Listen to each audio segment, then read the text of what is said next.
نہایت ہی دلچسپ ہے، اور خدا کے کلام کے بھید جو ہم سیکھیں گے یہ بہت ہی عمیق ہے، لیکن بڑی سادگی سے ہم سیکھیں گے۔ کتاب مقدس کو کھولیں گے۔ آج کا جو ہمارا عنوان ہے وہ ذرا بلند آواز سے بولیں گے۔ آج کے سیشن کا عنوان ہے جسیم بکرا اور مینڈے کی جنگ۔ اور بائبل مقدس میں سے کون سا باب ہے؟ تو کتنوں کے پاس پھر بائبل ہے؟ ذرا دونوں اپنے ہاتھوں کے ساتھ لہرائیے بائبل مقدس کو، تاکہ جان سکے کہ بائبل مقدس آپ کے ہاتھوں میں ہے۔ اور میرا دل نہایت شادمان ہوتا ہے، خوش ہو جاتا ہے، بلکہ فخر سے ہمارا سر بلند ہو جاتا ہے جب ہماری قوم کے ہاتھوں میں خدا کا کلام ہوتا ہے، کیونکہ اس کے اندر برکت ہے، اس کے اندر سے خدا بولتا ہے، اور اس کے ذریعہ سے خدا اپنی آواز ہم تک پہنچاتا ہے۔ آئیے تلاوت کلام پاک سنیں۔ تلاوت کلام پاک کو سنیں گے دانیل کی کتاب 8واں باب پہلی آیت سے۔ بلشزر بادشاہ کی سلطنت کے 3 سال میں مجھ کو، مجھ دانیل کو ایک رویا نظر آئی، یعنی میری پہلی رویا کے بعد، اور میں نے عالم رویا میں دیکھا، اور جس وقت میں نے دیکھا ایسا ہوا کہ میں قصر سوسن میں تھا جو صوبہ الیام میں ہے۔ پھر میں نے عالم رویا میں دیکھا کہ میں دریائے اولائی کے کنارے پر ہوں۔ تب میں نے آنکھ اٹھا کر نظر کی، اور کیا دیکھتا ہوں کہ دریا کے پاس ایک مینڈا کھڑا ہے جس کے 2 سینگ ہیں، دونوں سینگ اونچے تھے، لیکن ایک دوسرے سے بڑا تھا، اور دوسرے کے بعد نکلا تھا۔ میں نے اس مینڈے کو دیکھا کہ مغرب و شمال جنوب کی طرف سینگ مارتا ہے، یہاں تک کہ نہ کوئی جانور اس کے سامنے کھڑا ہو سکا اور نہ کوئی اس سے چھڑا سکا، پر جو کچھ چاہتا تھا کرتا تھا، یہاں تک کہ وہ بہت بڑا ہو گیا۔ اور میں سوچ ہی رہا تھا کہ ایک بکرا مغرب کی طرف سے آ کر تمام روئے زمین پر ایسا پھرا کہ زمین کو بھی نہ چھوا، اور اس بکرے کی دونوں آنکھوں کے درمیان ایک عجیب سینگ تھا، اور وہ اس 2 سینگ والے مینڈے کے پاس جسے میں نے دریا کے کنارے کھڑا دیکھا آیا، اور اپنے زور کے قہر سے اس پر حملہ آور ہوا، اور میں نے دیکھا کہ وہ مینڈے کے قریب پہنچا، اور اس کا غضب اس پر بھڑکا، اور اس نے مینڈے کو مارا اور اس کے دونوں سینگ توڑ ڈالے، اور مینڈے میں اس کے مقابلے کی تاب نہ تھی۔ پس اس نے اسے زمین پر پٹک دیا اور اس سے لتاڑا، اور کوئی نہ تھا کہ مینڈے کو اس سے چھڑا سکے۔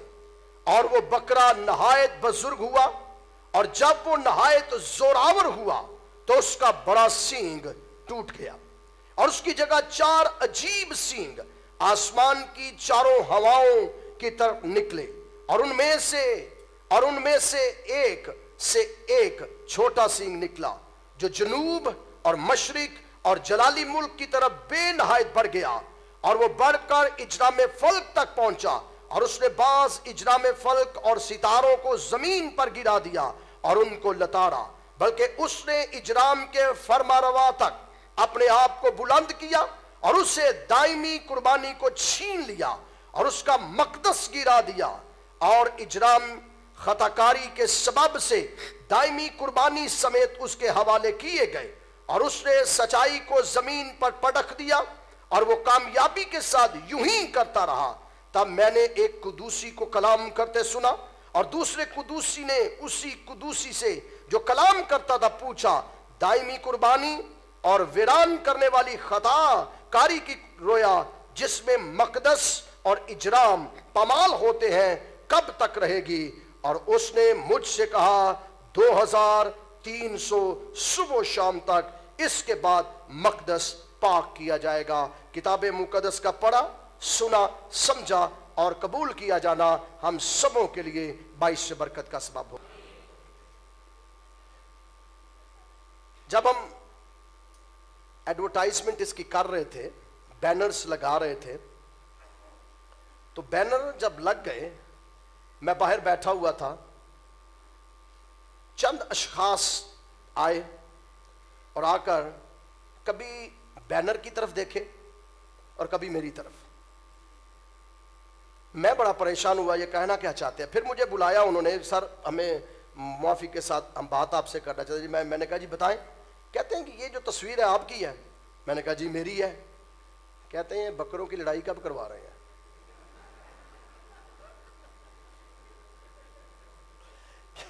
کہتے ہیں یہ بکروں کی لڑائی کب کروا رہے ہیں؟ ہم لڑائی دیکھنا چاہتے ہیں۔ پھر ایک شخص راستے میں بینر دیکھ رہا ہے، میرا بردر ان لا آیا ہوا تھا پچھلے دنوں میں، اور مجھے بتا رہا تھا کہ میں پاس کھڑا تھا تو وہ آپس میں بات کر رہے تھے، ہمارے گھر کے باہر ہی گفتگو کر رہے تھے کہ یار یہ لڑائی ہو کہاں رہی ہے، یہ دیکھے تو صحیح یہ لڑائی ہو کہاں رہی۔ ایک ان پڑھ تھا اور ایک پڑھا لکھا تھا۔ پڑھا لکھا اسے کہتا ہے کہ یار مینوں لگتا ہے ٹکٹ بھی ہے، یہ لڑائی ویکھن دی ٹکٹ بھی ہے۔ تو آج ہم نے خدا کے کلام میں سے اس کی بابت سیکھنا ہے۔ یہ بڑی عجیب بات ہے۔ میں عرفان سے کہہ رہا تھا، عرفان بینرز سارے لگ گئے؟ کہتا جی سر سارے لگ گئے ہیں۔ میں نے کہا کیا لوگوں کے تاثرات ہیں؟ کہتا جی میں بچوں کے پاس کھڑا تھا اور بچے مجھ سے کہہ رہے تھے کہ آپ کس چرچ جاتے ہیں؟ میں نے کہا جی میں فلاں پاسٹر کے ساتھ کام کر رہا ہوں، فلاں چرچ جاتا ہوں۔ تو بچے کہتے ہو لڑائیاں کروانا ہے بکریاں دیاں۔ کتاب مقدس میں سے سیکھیں گے، اور میں ایمان رکھتا ہوں کہ آج آپ بہت کچھ سیکھ کے جائیں گے، اور پھر آج آہستہ آہستہ سیکھیں گے۔ زیادہ جلدی تو نہیں ہے، زیادہ جلدی ہے تو پھر بھی بیٹھنا ہی پڑے گا۔ کتاب مقدس کو سیکھیں گے۔ بائبل مقدس میں مقدس دانیل بیان کرتے ہیں کہ میں نے رویا ایک اور دیکھی، اور یہ رویا بیلشزر بادشاہ کی سلطنت کے 3 سال میں نے دیکھی۔ اور اس وقت مقدس دانیل جب اس رویا کو دیکھ رہے ہیں تب یہ صوبہ الیام جو اس وقت بابل کا صوبہ ہے، یعنی عراق کا صوبہ ہے، اور قصر سوسن جو ہے یہ بھی عراق کے اندر ہے، محل ہے یہ، اور اس محل کے اندر مقدس دانیل کہتا ہے میں نے ایک رویا دیکھی۔ اور میں رویا دیکھ کیا رہا ہوں؟ میں دیکھ یہ رہا ہوں کہ دریا کے دونوں کناروں پر میں نے آنکھ اٹھا کے نظر کی اور دیکھتا ہوں کہ ایک بہت بڑا مینڈا ہے، ہم اسے دمبا بھی کہتے ہیں۔ ایک بہت بڑا مینڈا ہے، اور مینڈے کے سینگ جو ہیں وہ بڑے بڑے ہیں۔ اور میں دیکھ کیا رہا ہوں کہ وہ مینڈا مشرق، مغرب، شمال تینوں اطراف جو ہے یہ اپنے سینگ کو گھماتا ہے، مارتا ہے، اور جس طرف سینگ گھماتا ہے مارتا ہے، نہ کوئی جانور اس کے آگے ٹکتا ہے، نہ کوئی بکرا، نہ کوئی مینڈا، نہ کوئی بچڑا، نہ کوئی پرندہ، نہ کوئی درندہ، نہ کوئی چرندہ، اس کے سامنے کوئی ٹھہرتا ہی نہیں ہے، اور یہ جس کو مارتا ہے مار کے رکھ دیتا ہے۔ اور مقدس دانیل کہتا ہے میں دیکھ رہا ہوں کہ ہوا کیا۔ تب میں نے آنکھ اٹھا کر نظر کی اور کیا دیکھتا ہوں کہ دریا کے پار ایک مینڈا کھڑا ہے جس کے 2 سینگ ہیں، اور دونوں سینگ اونچے تھے، اور ایک بڑا تھا اور ایک چھوٹا تھا، لیکن پھر بائبل بیان کرتی ہے کہ یہ سینگ مارتا ہے اور مار کر فتح کرتا ہے، لڑائی کرتا ہے، جنگ کرتا ہے۔ اور دانیل نبی کہتے ہیں کہ میں دیکھ رہا تھا ہوا کیا۔ 5ویں آیت کے اندر لکھا ہے میں سوچ ہی رہا تھا کہ ایک بکرا مغرب کی طرف سے آ کر تمام روئے زمین پر پھیل گیا، اور اس نے زمین کو بھی نہیں چھوا، اسے کسی چیز کو نہیں چھوا، وہ مارتا گیا، اور وہ جو مینڈا سامنے کھڑا تھا اس کو اس نے سینگ مارا، اور اس کی 2 آنکھیں تھی بکرے کی، جسیم بکرے کی 2 آنکھیں تھی، اور ان آنکھوں کے درمیان ایک سینگ تھا، اور وہ سینگ سے جب لوگوں کو مارتا تھا، جب سینگ سے جانوروں کو مارتا تھا وہ مارتا ہی چلا جاتا تھا۔ پھر بائبل مقدس بیان کرتے ہیں، دانیل کہتا ہے میں نے جب دیکھا کہ اس نے مینڈے کو مارا، اس سینگ سے جو لمبا سینگ نکلا تھا اس سینگ نے مینڈے کو مارا، اور مینڈے کو ایسا مارا کہ مینڈے کو مار گرا دیا۔ اور جب میں دیکھ رہا تھا کہ اس سینگ نے چاروں اطراف، مشرق، مغرب، شمال، جنوب، چاروں اطراف کوئی اس کے سامنے نہ ٹھہرا، اتنی تیزی سے وہ آیا کہ وہ ہوا کے اندر اڑتا تھا، زمین پر نہیں وہ کھڑا ہوا، اس کے پاؤں زمین کو نہیں چھو رہے، وہ ہوا کے اندر ہی مارتا جا رہا ہے، اور اتنا اس نے مارا کہ کوئی جانور اس کے سامنے نہیں ٹھہرا۔ پھر مقدس دانیل کہتا میں دیکھ رہا تھا کہ اچانک اس کا سینگ جو ہے وہ ٹوٹ گیا، اور جب اس کا سینگ ٹوٹ گیا تو پھر کیا ہوا؟ کتاب مقدس کا آگے مطالعہ کرتے ہوئے 6 آیت، اور وہ اس 2 سینگ والے مینڈے کے پاس جسے میں نے دریا کے کنارے کھڑا دیکھا آیا اور اس سے زور کے قہر سے اس پر حملہ آور ہوا، اور میں نے دیکھا کہ وہ مینڈے کے قریب پہنچا اور اس کا غضب اس پر بھڑکا اور اس نے مینڈے کو مارا اور اس کے دونوں سینگ توڑ دیے، اور مینڈا اس کے مقابلے کی تاب نہ لا سکا، پس اس نے اسے زمین پر پٹک دیا اور اسے لتاڑا، اور کوئی نہ تھا جو مینڈے کو اس سے چھڑا سکے۔ اور جب اس نے مینڈے کو مار دیا تب بائبل میں لکھا ہے وہ بکرا نہایت بزرگ ہوا، اور جب وہ نہایت زوراور ہوا تو اس کا بڑا سینگ ٹوٹ گیا، اس کا بڑا سینگ ٹوٹ گیا، اور جب وہ بڑا سینگ ٹوٹا تو اس کے اندر سے، جیسے یہاں ایک پکچر بنائی ہے، 4 سینگ نکل آئے۔ بڑا سینگ ٹوٹا اور پھر اس کے 4 سینگ، عجیب 4 سینگ نکل آئے، اور جیسے 4 سینگ نکلتے ہیں تب بائبل مقدس میں لکھا ہے اس کی جگہ 4 عجیب سینگ آسمان کی چاروں ہواؤں کی طرف نکلے، یعنی مشرق، مغرب، شمال، جنوب، چاروں اطراف بکرے کے 4 سینگ نکل آئے۔ اور میرا خیال ہے 4 سینگوں والا تو بکرا ہم نے دیکھا ہی نہیں ہے، لیکن اس کے نکل آئے، اور جیسے وہ نکل آئے تو اس نے کیا کیا؟ وہ بڑھ کر اس نے کام جو کیا لکھا ہے، اور ان میں سے ایک چھوٹا سینگ نکلا جو جنوب اور مشرق اور جلالی ملک کی طرح بے نہایت بھر گیا اور بڑھ کر اجرام فلک تک پہنچا، اور اس نے تمام اجرام اور ستاروں کو زمین پر گرا دیا اور انہیں لتاڑا۔ اور وہ جو سینگ نکلا اس نے مقدس کو پامال کیا، یعنی ہیکل کو اس نے برباد کیا۔ میرے ساتھ رہیے، ہیکل کو اس نے برباد کیا، ہیکل کو اس نے پامال کیا، ہیکل کو اس نے ناپاک کیا، اور جب یہ سارا کچھ ہو رہا تھا، ہیکل ناپاک ہو رہی تھی، قتل و غارت اس نے کی، لوگوں کو مارنا شروع کیا، سارا ستم ڈھانا شروع کیا مقدس کے اندر، شمال کے اندر، خدا کے گھر کے اندر، تو بائبل مقدس کے اندر لکھا ہے میں خدا کے سامنے کھڑا ہوا اور میں نے خدا سے کہا خداوند یہ ہے کیا؟ مجھے سمجھا۔ جس طرح میں نے ابھی بتایا کہ کچھ لوگ کہہ رہے ہیں کہ یہ لڑائی ہو رہی ہے، دانیل بھی پریشان ہو گیا، خداوند میری سمجھ سے باہر ہے، مجھے سمجھا یہ بھید حقیقت کے اندر ہے کیا؟ تب بائبل مقدس میں لکھا ہے، تب خدا کلام کرتا ہے، اور تب بائبل مقدس میں لکھا ہے کہ خدا نے کہا کہ ایک قدوسی آیا اور اڑتا اڑتا آ کر دوسرے قدوسی کو کہتا ہے کہ یہ کب ختم ہوگا، یہ کام کب مقدس صاف کیا جائے گا، کب ہیکل کی پامالی ختم ہوگی، کب مقدسوں کا قتل و غارت ختم ہوگی؟ تو لکھا ہے کہ یہ کتنے دن چلے گی؟ میرے ساتھ رہیے، حوالہ پڑھ کے گئے ہیں، شاباش، بلند آواز سے بولی، کتنے دن؟ 2300 دن، صبح و شام۔ اس کے بعد کیا ہوگا؟ اس کے بعد مقدس پاک کیا جائے گا۔ دانیل کہتا ہے مجھے سمجھ نہیں آ رہی، خدا سمجھا، خدا سمجھاتا ہے۔ پھر یوں ہوا کہ جب میں دانیل نے یہ رویا دیکھی اور اس کی تعبیر کی فکر میں تھا تو کیا دیکھتا ہوں کہ میرے سامنے کوئی انسان صورت کھڑا ہے، اور میں نے اولیائی میں سے آدمی کی آواز سنی جس نے بلند آواز سے کہا اے جبرائیل اس شخص کو اس رویا کے معنی سمجھا دے۔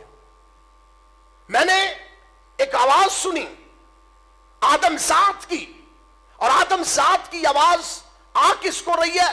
جبرائیل فرشتے کو، اور جبرائیل فرشتے کو حکم صادر کیا گیا، جبرائیل دانیل کو اس رویا کا مطلب اور معنی سمجھا۔ اور دانیل کہتا ہے کہ جب یہ کہا گیا کہ مجھے اس کا مطلب سمجھایا جائے تو مقدس جبرائیل کیا کہتے ہیں؟ چنانچہ وہ جہاں میں تھا، میں کھڑا تھا، نزدیک آیا اور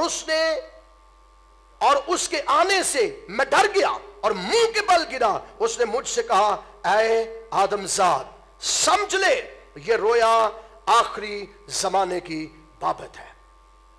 جبرائیل فرشتہ جیسے دانیل کے سامنے آیا سمجھانے کے لیے تو دانیل منہ کے بل گر گیا، اوندے منہ گر گیا، بے ہوش ہو گیا، اور اس کو دانیل کو اٹھایا گیا اور اٹھا کر دانیل کو سمجھایا گیا کہ یہ رویا کب کے لیے ہے، یہ رویا کس ٹائم کے لیے ہے۔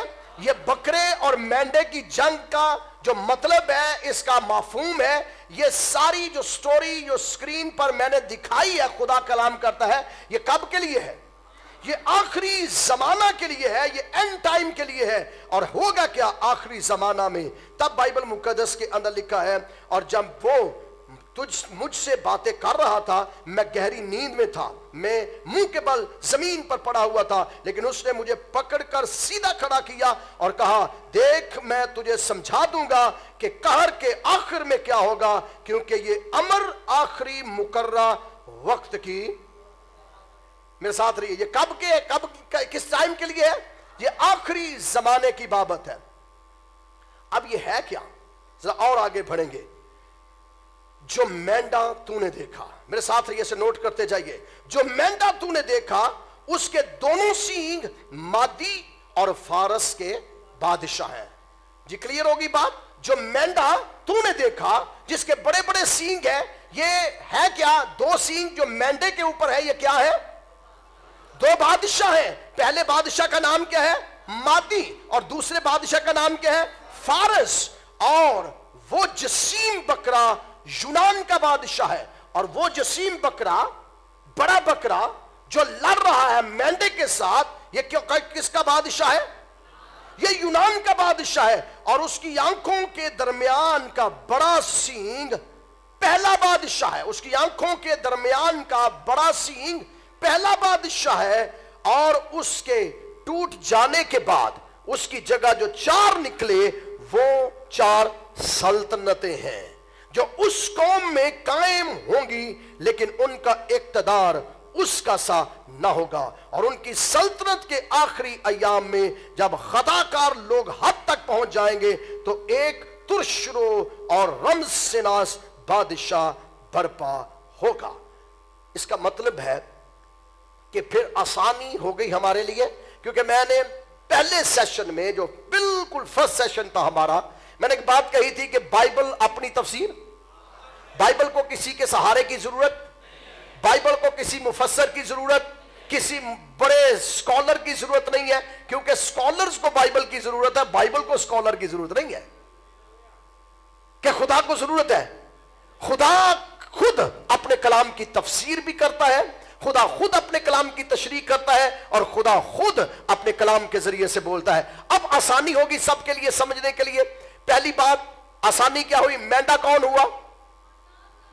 مینڈا جو ہے وہ ایک حکومت کو ظاہر کر رہا ہے. سادہ لفظوں میں مینڈا ایک حکومت کو ظاہر کر رہا ہے, اور جو اس کے سینگ دو ہیں وہ کیا ہے؟ دو بادشاہ. پہلا بادشاہ مادی, دوسرا بادشاہ فارس. اور جو بکرا ہے وہ کس کو ظاہر کر رہا ہے؟ وہ یونان کو ظاہر کر رہا ہے. اور جو اس کا سینگ ہے وہ کس کو ظاہر کر رہا ہے؟ پہلے بادشاہ کو, جو بڑا بادشاہ ہوا. اور جو اس کے بعد جو سینگ ٹوٹ گیا, اس کے اندر سے چار سینگ نکلے, وہ چار سینگ کس کو ظاہر کر رہے ہیں؟ سارا کچھ تو آپ کو آتا ہے, سارا کچھ تو آپ کو آتا ہے. بالکل سادہ سی تو باتیں ہیں, اور میرا خیال ہے یہ آپ کو انگلیوں پر یاد ہو گئی ہیں. اب تھوڑا آگے بڑھیں گے. یہ جب خدا کلام کرتا ہے, کتنے جو گھر میں کیتھولک بائبل پڑھتے ہیں؟ میں تو پڑھتا ہوں. اس میں کون سی پرابلم ہے؟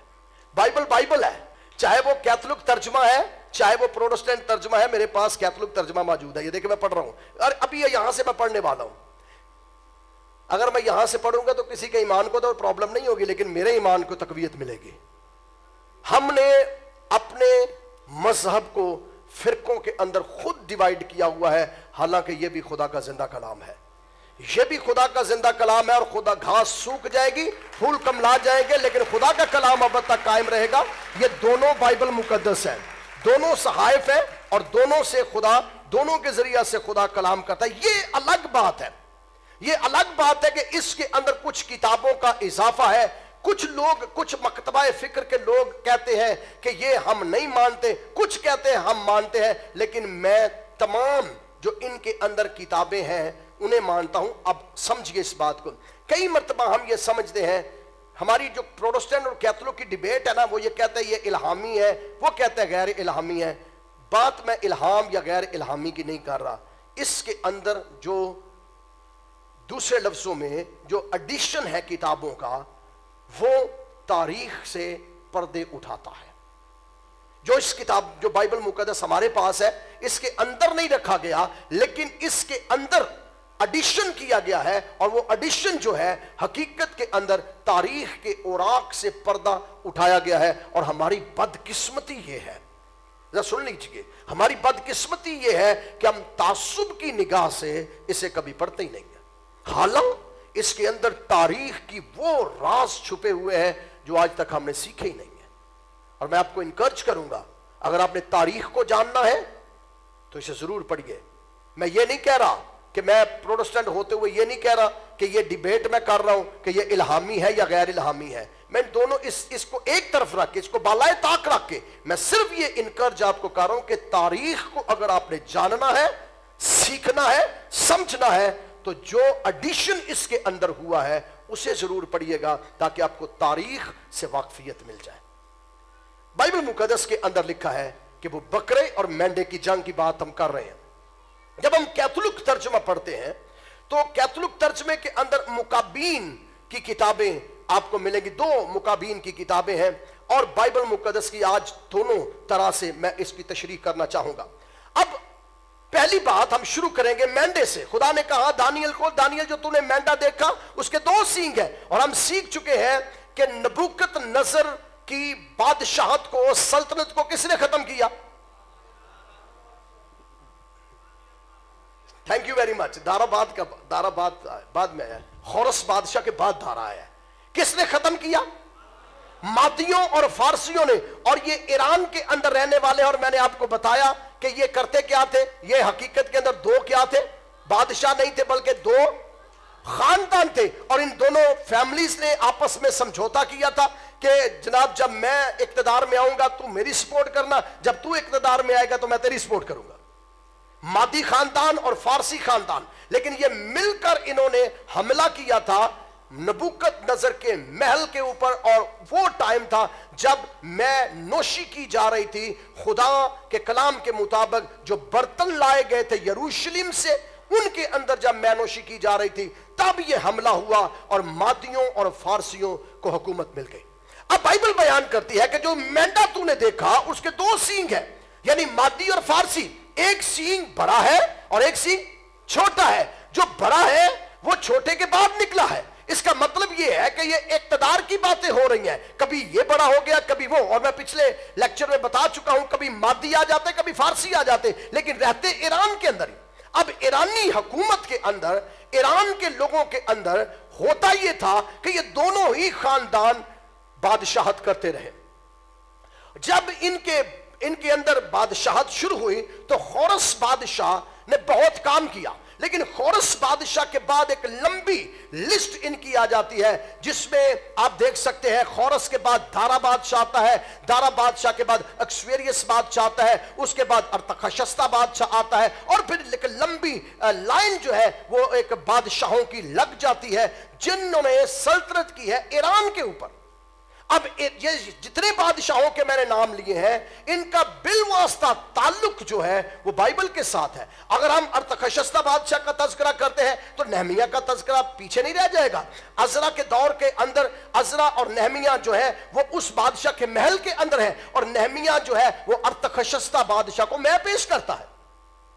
زربابل جو ہے، ستییل جو ہے، حزقییل جو ہے، دانییل جو ہے، نہمیہ جو ہے، عزرا ہے، ہجی نبی ہے، حبقوق ہے، اور پھر زکریا نبی ہے. یہ تمام انبیاء جتنے گزرے ہیں یہ سب کا تعلق جو ہے ایران کے ساتھ بہت بہت گہرا رہا ہے، اور خدا ان کے ذریعہ سے کلام کرتا ہے.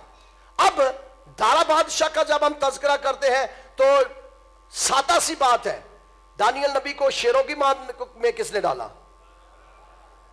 دارا بادشاہ نے. خورس بادشاہ نے اسے سرفرازی دی، دارا بادشاہ نے اسے جیل میں ڈال دیا. اور پھر جب ہم بات کرتے ہیں ہجی نبی کی، ہجی نبی کا صحیفے کے اندر 2 ہی چیپٹر ہیں تقریباً. جب ہم ہجی نبی کی بات کرتے ہیں تو ہجی نبی کا آغاز یہ لکھا ہے دارا کی سلطنت کے اندر. جب زکریا نبی کی بات کرتے ہیں تو زکریا کی کتاب کے اندر آپ کو دارا بادشاہ کا تذکرہ ملے گا. جب نہمیہ کی کتاب دارا بادشاہ کا، عزرا کی کتاب دارا بادشاہ. سو جتنی پرانے عہد نامہ کے اندر ملاکی تک صحائف ہے جنہیں ہم انبیاء اصغر کہتے ہیں، انبیاء اصغر کے صحائف جو ہیں ان صحائف کا سیدھا تعلق ایران کی حکومت کے ساتھ ہے.